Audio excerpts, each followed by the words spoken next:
Okay. Hello all you super geniuses out there.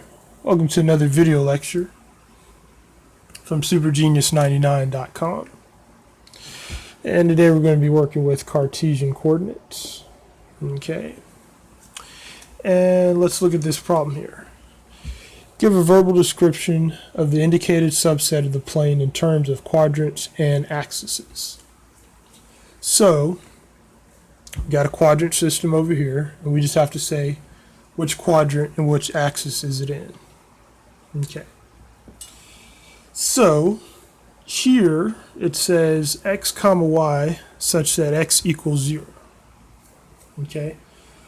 So, where is x always going to equal 0? So it says you can have any x, y value points just as long as x equals 0. So x equals 0 is what? Right here, right? Because x equals 0 is this point, and here you're moving the y point. So this is the y-axis. That's where x equals 0. What if they had said, rather than x equals 0, what if they said x equals 4? Okay. So now you gotta ask yourself, well, where does x equal 4? Well, x equals 4 over here. You can't change the x value, but you can change the y value. So your line would be in those two quadrants right there. So then our answer would be, our solution would be in quadrant 1 and 4, if x equals 4. What if they didn't say x equals 4? What if they said x equals a negative 4? Well, where does x equal negative 4? Somewhere in here, right? So then that would be a line. Why? Because x equals 4, y can change, but x can't change. So remember, if you're going left to right, your x is changing. But here it says your x can't change. Your x has to always be negative 4. So if your x is fixated, then you have a what kind of line? Right, you have a vertical line. Okay. So you have a vertical line. And which quadrants are we in? We are in quadrants 2 and 3.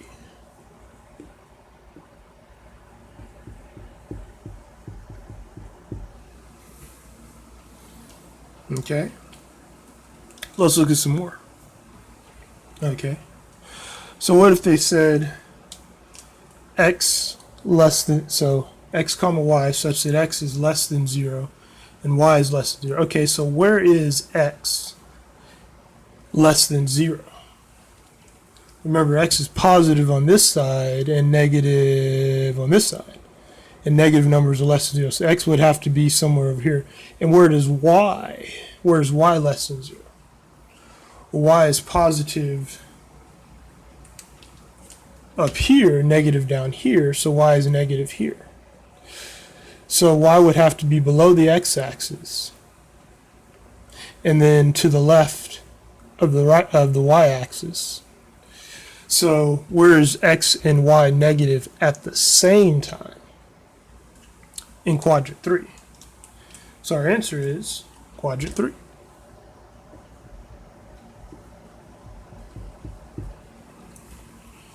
So x less than 0, y less than 0, quadrant 3. All right, let's look at another one.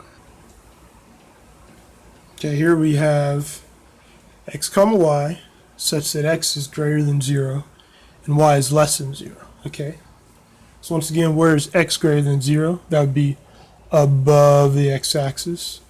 Where is y less than 0? That would be to the left of the y-axis. Okay, so where is x greater than 0 and y less than 0 at the same time? You guessed it, quadrant 2. So the answer here would be quadrant 2.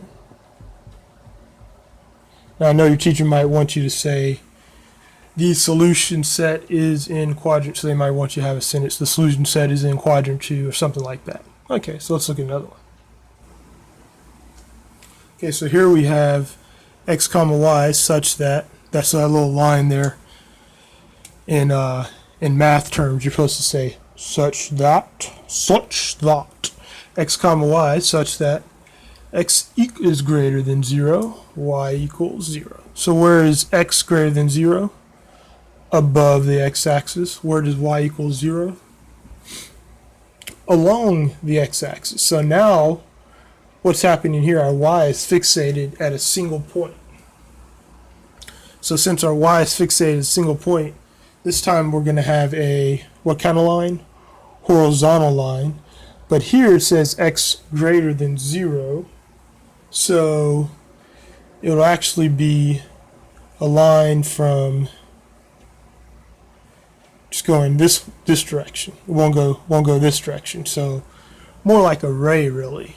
But it would be just points going along this direction because your x has to be greater than 0.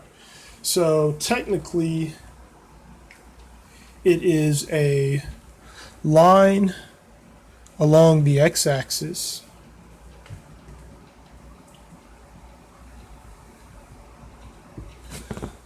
but it's restricted to quadrant 1 and 2. But technically you're not in the quadrant, so it's a line along the x-axis, but it's has to be positive x values, because x has to be greater than 0. Okay, so let's look at another one. Okay, so here we have x comma y such that all x y values such that x times y is less than 0. Okay, so here we got to think a little bit.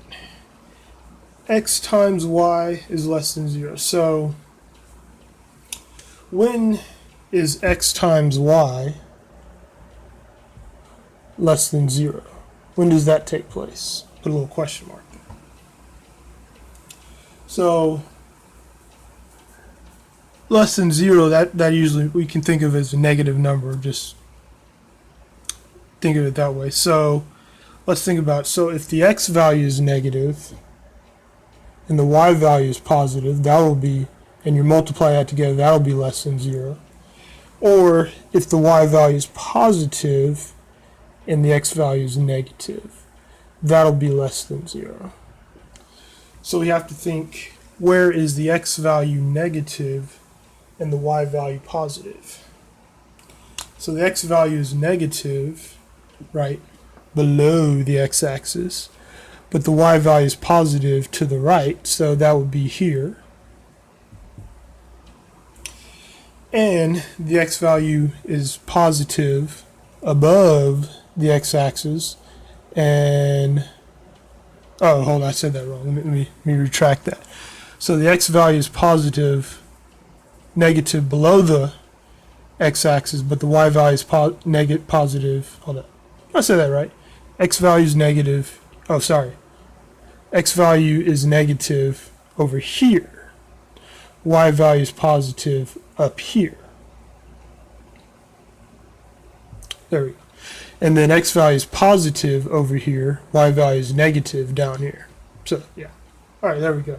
So this, I had them backwards. So this is quadrant 2. And this is quadrant 4. Okay.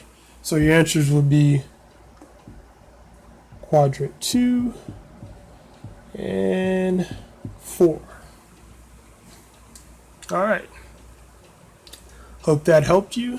This concludes our little mini video lecture of Cartesian coordinates and where stuff belongs. Thank you for watching.